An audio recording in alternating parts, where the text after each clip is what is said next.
Bonjour, bonjour et bienvenue à Art sur les manguiers.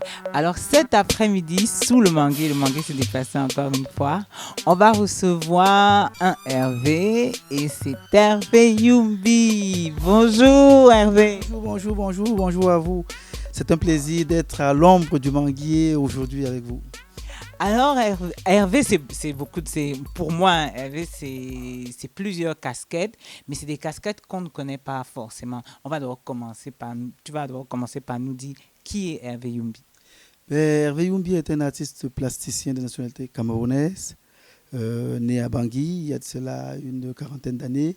Hervé est aussi enseignant parce que j'interviens dans deux écoles, instituts de beaux-arts de notre pays, le Cameroun, notamment celui de Konsamba qui est rattaché à l'université de Douala et celui de Fumban qui est rattaché à l'université de Tchang. Il m'arrive aussi des fois d'être sollicité, comme ce fut le cas tout récemment, pour aller animer un atelier à la HIR, à la Haute École des Arts du Rhin. Ça, c'est à Strasbourg, en France. Donc voilà, plasticien et de temps en temps, j'aborde la casquette d'enseignant en art. Donc en fait, tu vas de la pratique à la théorie, mais véritablement dans le bon sens. Mais j'aimerais cet après-midi qu'on essaye de parler de toutes ces choses dont on ne parle pas souvent et qui sont d'une importance parfois capitale et qu'on ne s'en rend pas compte. C'est-à-dire que dans ton parcours, il y a quand même des éléments forts et c'est important que tout le monde puisse le savoir, que tu es quand même notre Roger Mila et notre Étofils d'une certaine manière, mais c'est important de le savoir. Mais si on ne le sait pas, on ne le sait pas. Donc j'aimerais qu'on essaye de slalomer entre les différents événements. On va commencer par, peut-être pour ma part, celui qui me paraît pas le plus important, mais qui pour moi pour moi, il faut mettre le doigt dessus, celui de 2012, cette résidence de recherche que tu allais faire aux États-Unis. Après, on va essayer de slalomer comme ça entre différents événements jusqu'à arriver à un point où beaucoup d'artistes souhaitent y arriver. Le fait que tu aies quand même deux ou trois œuvres dans des musées ailleurs qu'ici. Et ça, je pense qu'on doit slalomer entre tout ça pour que tout le monde puisse le savoir.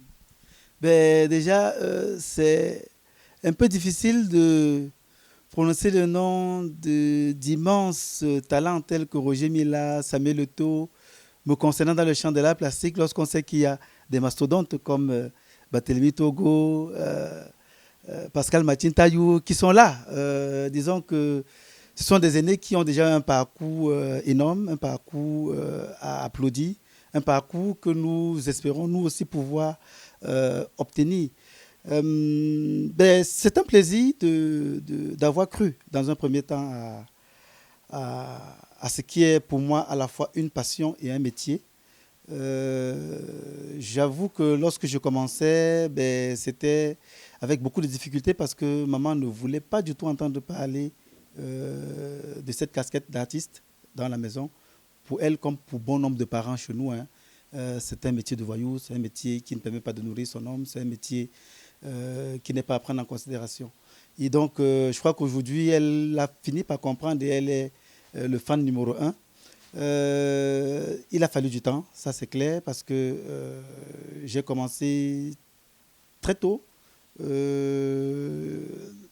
adolescent, à pratiquer de l'art. C'est à 16 ans qu'assidûment, je dis bien assidûment, je me suis mis à la pratique de la peinture, par exemple, le dessin bien avant, bien entendu. Et j'étais lycéen à l'époque. Ensuite, pour parler de mon parcours, j'ai découvert l'Institut de formation artistique de Mbalmayo par le truchement d'une affiche qui était apposée, on va dire, on appelle cela centre culturel camerounais, mais bon, c'est un terme que je n'aime pas trop utiliser, à la délégation provinciale de la culture du littoral. Une affiche qui annonçait le concours. Ils organisaient des concours annuels. Le premier prix, c'était 400 000, c'était énorme à l'époque. Et donc, c'est comme ça qu'on a eu l'existence de cette école-là, Hervé Yamgen et moi, parce que nous étions deux. Hervé a eu le courage d'y aller et est revenu avec une brochure, Hervé Yamgen, qu'il m'a présentée. Et j'ai dit, bon, moi, je vais aller à cette école. Et je me souviens, il m'avait dit, j'ai rencontré le directeur de cette école, j'ai vu son travail. On est on est supérieur à lui en matière de pratique. Je me suis quand même dit, il faut que j'aille voir comment l'art s'enseigne dans une école. Donc, j'y suis allé. Donc, de 93 en 96, je fréquente l'Institut de formation artistique de Mbalmayo. Je sors par la petite porte, c'est-à-dire que je n'achève pas mon année parce que il y a une mésentente entre les dirigeants de l'époque et moi. Et je vais claquer la porte et aller sans faire mon diplôme de fin d'études. Et je vais venir retrouver mes potes sur le terrain à Douala. En 2000, nous avons l'opportunité de nous retrouver à Strasbourg. Ça s'appelait à l'époque l'École supérieure des arts décoratifs de Strasbourg. Donc on va faire une année assez riche et fournie dans cette école-là, parce qu'on avait la latitude. Nous étions inscrits sur la base on va dire, des équivalences en niveau 4, scénographie. Et en art, on était quasiment en niveau 5, c'est-à-dire que niveau master. Voilà. En partant de la scène à Douala, on était à ce niveau-là. Et là, on est en 2000 tourons. Et donc, on va avoir la latitude de passer une année assez libre parce qu'on chevauchait et naviguait entre les options et les années en guise de ce que nous voulions avoir. Et donc, on avait un statut assez particulier et c'était pour nous très enrichissant. Nous étions 5, Hervé Yamgen, Blaise Ban, Salif Oulindou, Jules Wokam et moi. Voilà. Donc, dans le parcours, en termes d'études supérieures, c'est à Strasbourg. Ensuite, nous rentrerons de Strasbourg et on va, disons, je vais continuer à affiner ma pratique et ma technique auprès de certaines résidences. Et quand on parle des résidences, il faut souligner qu'il y a des résidences de création. Donc, on va pour pouvoir réaliser des œuvres. Je citerai par exemple la résidence que j'ai eu à faire en 2009 à la Cité internationale des arts à Paris, une résidence de 5 mois qui m'a permis d'interroger un peu la solitude des gens dans cet environnement-là, à travers un projet que j'ai intitulé Rue Oumniobe à l'époque. Voilà. Donc ça, c'était une résidence de création. Tu montes un projet, un dossier, tu envoies ton projet d'œuvre à réaliser. Il y a un jury qui statue sur les projets et lorsque ton projet est retenu, tu obtiens la résidence, on finance ton voyage, tu arrives, tu travailles sur place, tu produis une œuvre, tu fais une exposition et tu rentres. Ça, je l'ai fait. En 2012, j'ai obtenu, tu as fait allusion à ça tout à l'heure dans l'introduction de ton propos, j'ai eu plutôt une résidence de recherche. Et cette résidence de recherche, ça m'a permis d'essayer de trouver des réponses aux questions qui me taraudaient l'esprit. Et ça, c'est en 2012, une résidence offerte par le Smithsonian Institution. C'est une résidence assez particulière. Disons qu'en 2007, le conglomérat qui gère les 19 musées nationaux américains trouve qu'ils ont un vivrier assez important sur, on va dire quoi, les cultures du monde et décide d'offrir aux artistes, parce qu'avant c'était beaucoup plus des artistes doctorants qui avaient l'opportunité de venir faire des résidences de recherche à cet endroit-là. Ils découvrent que les artistes, de plus en plus, mènent également, ont des démarches de chercheurs pleinement et décident d'ouvrir le cru de leur bibliothèque, de leur collection aux artistes dans le cadre de la recherche, on va dire. Et le principe est très simple. Les curateurs des différents musées proposent des artistes qui ont cette démarche-là de recherche. Lorsque le travail de l'artiste est présenté en séance plénière et accepté, donc il est coopté, et ils ont une liste de 120 noms à peu près d'artistes dans le monde, y compris les États-Unis. Ensuite, ils envoient un mail à tous ces artistes en leur disant « Vous avez été présélectionné pour une résidence de recherche ». Et il faut dire qu'environ une centaine d'artistes postulent. Et on fait venir un jury d'experts qui décide finalement de choisir pas plus de 15 sur la centaine de dossiers de recherche. Et j'ai eu la chance... De 15 dans le monde. Il faut 15, bien préciser. voilà, Oui, 15, dans le monde. Parmi les 100, la centaine qui a postulé dans le monde. Donc, j'ai eu la chance en 2012 d'être présélectionné et finalement d'être sélectionné parmi une shortlist de 14 artistes dans le monde qui devaient venir mener une recherche. J'aimerais bien que tu nous parles de l'événement que c'était l'année dernière en Allemagne, en 2017. Si tu nous parlais un peu de comment ça, de ce qui s'est passé, de comment ça a commencé d'abord, et de tout ce qui a découlé ensuite, parce qu'un événement en enchaîne un autre, qui en enchaîne un autre. Donc c'est toujours important de bien ficeler, de pouvoir saisir aussi une opportunité qui nous est donnée. Tout à fait. En 2015, je crois, oui. Juin, juillet 2015, j'étais dans mon atelier et je recevais une douzaine d'étudiants des deux écoles, Konsamba et Fumban, en stage académique. Et il y a une jeune dame de Douala, je crois Caroline, qui est arrivée avec deux dames, en me disant que les dames voulaient avoir une idée sur mon travail. Voilà. Donc j'ai fait une présentation sommaire, je dirais, de mon travail, parce que j'ai présenté 3 projets. Juste. Et à l'issue de ces 3 projets,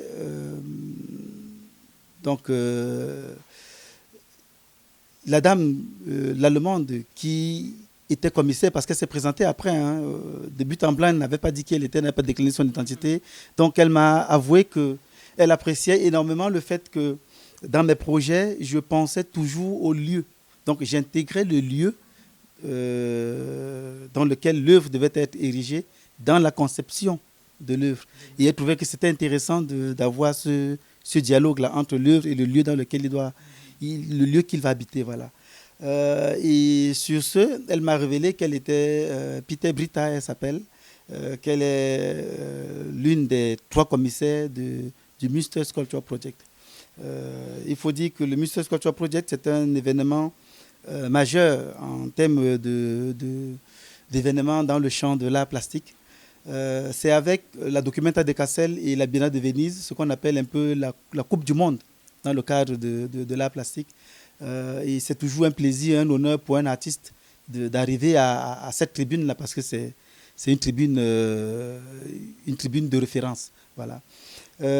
Donc elle m'a appris qu'elle était commissaire de mais ça c'est après discussion, c'est pas de but en blanc. Oh écoute, c'est moi, je suis commissaire, écoute. Voilà, donc c'est vraiment de pouvoir saisir l'opportunité, de pouvoir comment pouvoir obtenir une opportunité sans savoir que c'est une opportunité. C'est important aussi de pouvoir s'ouvrir et de pouvoir à chaque fois bien parler de son travail. Parce que je pense que c'est important et il faut dire à tous les jeunes artistes que l'opportunité, parfois, on ne la prépare pas. Elle ne nous donne pas rendez-vous à 14h45 quand le soleil sera aux 3/4. Non, c'est-à-dire c'est de pouvoir à chaque fois, à chaque moment, à chaque minute, de pouvoir bien parler de ses propos. Comme tu disais tout à l'heure, de pouvoir parler de soi, mais de pouvoir parler aussi de son œuvre, de ses œuvres, de sa démarche artistique. Et je pense que c'est tout aussi important. Et tout à fait, tout à fait. On a l'habitude de dire aux jeunes qu'il faut être prêt.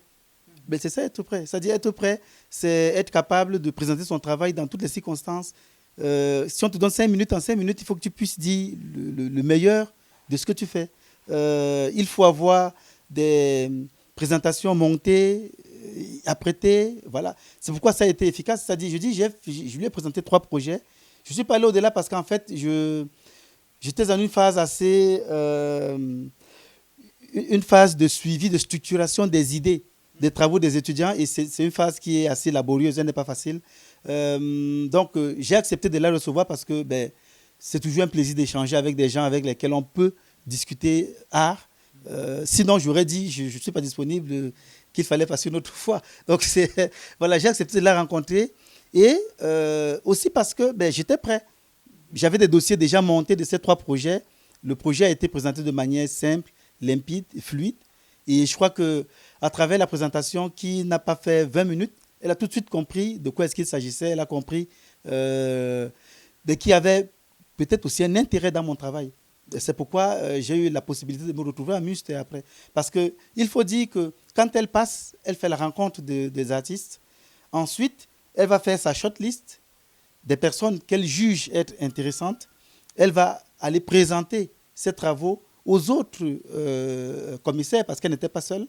Il y avait une certaine Marianne Warner et puis Casper Koenig, qui est un monument dans le domaine, qui a été de toutes les éditions du Münster Sculpture Project. Donc, pendant 40 ans, il a été commissaire de cet événement-là. Donc, c'est tous les trois qui finalement décident du choix. Ce n'est pas elle seule, Peter Beta, qui devait décider. Donc, j'ai eu la chance d'être présélectionné. D'ailleurs, je n'étais pas seul parce qu'il faut le rappeler, nous étions deux à être présélectionnés au Cameroun, Hervé Yamgen et moi. Et nous avons été conviés à aller découvrir la ville de Münster en Allemagne. Ça, c'était en 1996. Donc, on arrive à Münster en juillet. 2016. Non, 2016, pardon. 2016. Parce que 2016. Donc, c'était en 2016. Nous avons eu l'opportunité de visiter la ville de Münster, de découvrir le visage de cette ville, de découvrir des œuvres qui ont été réalisées pendant les éditions précédentes du Münster Sculpture Project. Parce que ce qu'il faut préciser, c'est que le Münster Sculpture Project est la seule décennale au monde. C'est-à-dire un événement qui se tient tous les 10 ans. Voilà.